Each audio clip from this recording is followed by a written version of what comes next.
Hey loves, welcome back to the channel. It's your girl Carla the Natural, and in today's video I'm going to be talking about the pros and the cons of knotless goddess box braids.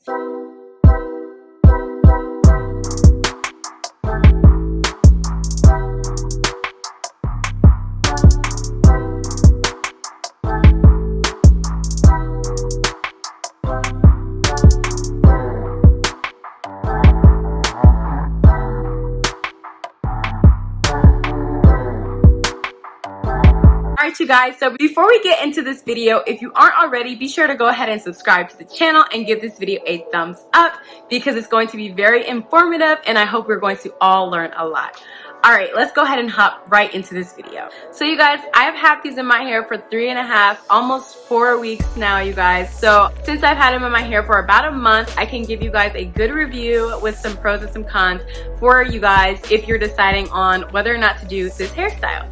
So you guys, I have written some things down on my iPad just so that I do not forget anything at all because there are a few things that I wanted to be sure to mention to you guys. First and foremost, this is a great protective style. So my favorite thing about this style is that it provides you with little to no tension on your scalp. You know, because you are doing them knotless, you're not having to put a whole lot of tension on your scalp when you're braiding these. That is a great thing because a lot of protective styles we think are protective, but they're really snatching at our edges and snatching at our roots, so they're not letting our scalp breathe. So you guys, I really like this style because it gives you a lot of access to your scalp, kind of along the lines of it not being a super tight style where you're snatching at your edges and your roots. Your scalp can breathe, your scalp feels carefree, and you can really get in there and do your moisturizing routine or whatever it is that you do when you have braids in. Another thing that I think is a pro of this style is that it is super carefree. And guys, when I say it's super carefree, I mean that this hair has been in my head for almost 4 weeks and I can still get away with wearing it out. Like, I can still go out and feel like I look fine just because it's super carefree. There's different textures in the hair. There's different patterns of the hair. So it kind of blends in and just gives you this really carefree vibe. So because my roots and things like that are really frizzy, it doesn't really give off that in this whole look. Everything kind of just comes together and gives it a super carefree vibe. So you can get away with leaving this in your hair for way longer than normal box braids, or if you did just regular knotless box braids. I think the goddess effect kind of gives you that really carefree look that I was going for with this style anyway. So I think having that super carefree look is going to give you a really good opportunity to just wear this hair for as long as you want to. I wouldn't recommend leaving it in your hair for over like a month and a half, just simply because you need to cleanse your scalp, and having this in your hair for that long is kind of enable you from cleansing your hair and your strands like you need to. So I would say keeping it in for a month is a doable thing. In my opinion, you know, of course the braids don't look as fresh as they did when I did them, but I think that having these in your hair longer kind of lets them soften up and gives you that super cool, like, goddess bohemian vibe everybody kind of goes for with this look. So like I mentioned, you guys, it was really easy for me to access my scalp and do my daily moisturizing routine. So I want to talk to you guys about what I did to keep up with these braids because I think that's super important. Alright you guys, so the oil that I use in my scalp every day is an oil that I actually make myself. That oil is just to promote health, growth, and strength of my hair. To maintain this style, I sprayed a little bit of my Shea Moisture Manuka and Honey Yogurt Hydrate Repair Multi-Action Leave-In. And some of you guys know I've used this in my other videos. This is one of my favorite leave-in conditioners. So you guys, I really like using this when I have protective styles because it's very lightweight, but it moisturizes your hair so well. And what I would do, you guys, I would just spritz this a little bit on my scalp and a little bit where my hair stops, I would spritz it down.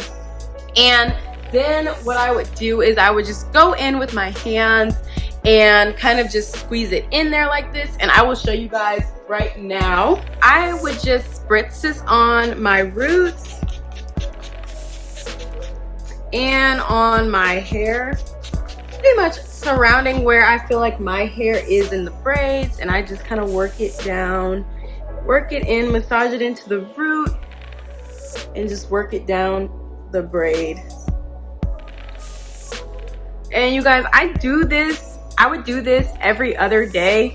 Sometimes every day if I felt like my hair was super dry or something like that. But this is what I've been doing, putting my oil on, and that's it. And so you guys, that's pretty much my routine for moisturizing my hair and my braids throughout these couple of weeks that I've had these in. That's what I did to keep them hydrated and moisturized. So I really liked being able to easily access my scalp and moisturize it every day as I need it. So you guys, those were all the pros of this style. So now let's get into the cons. All right, you guys. So I think the con of this style is that your roots will get messy pretty fast, but kind of to balance that out, like I mentioned earlier, this style is a very carefree vibe, so you really don't need it to be super neat. I mean, this style is supposed to kind of resemble locks a little bit, so I don't think that it's intended to be a really sleek look, kind of like how we like our braids to be, nice and slick, like our roots to be snatched, our edges to be snatched and laid. I don't think that this style is really one that if you're gonna want your hair to be laid all the time, I wouldn't recommend it. I think especially if you have type 4 hair, if you don't have type 4 hair, this style will probably be fine for you because your roots won't get super kinky and kind of like type 4 natural hair roots do get. When we've had our hair in a style for this long, like our roots are going to get kinky no matter how straight you blew it out before doing this style, because you guys know I blew my hair out straight before doing this style and I still wasn't able to maintain that, of course, especially not with my moisturizing routine for my roots. I wasn't able to maintain those sleek, nice and neat roots. But that can be a con or a pro depending on how you look at this and what your goals from this style were. That's really all I have. I think overall, this is a great style. I will definitely do the style again. I think it was a really good protective style because it gave me low tension on my scalp. And I think that it was a really pretty look. I think that it's a really pretty hairstyle. And you can leave this in your hair for a good amount of time. Like I said, you guys, this is 3.5 weeks. In 2 more days, this will be 4 weeks that I've had these braids in my hair. And to me, they still look pretty decent, even though I will be taking these out this weekend, sadly to say. But I really enjoyed having this look and I will be sure to do this again. So you guys, that concludes this video. Be sure to leave me a comment down below and let me know, have you tried knotless box braids? Have you tried goddess box braids? Have you tried regular box braids? And if you have, which ones are your favorite and why? Thank you guys so much for watching. As always, I love you guys and I will see you here in my next one. Mwah.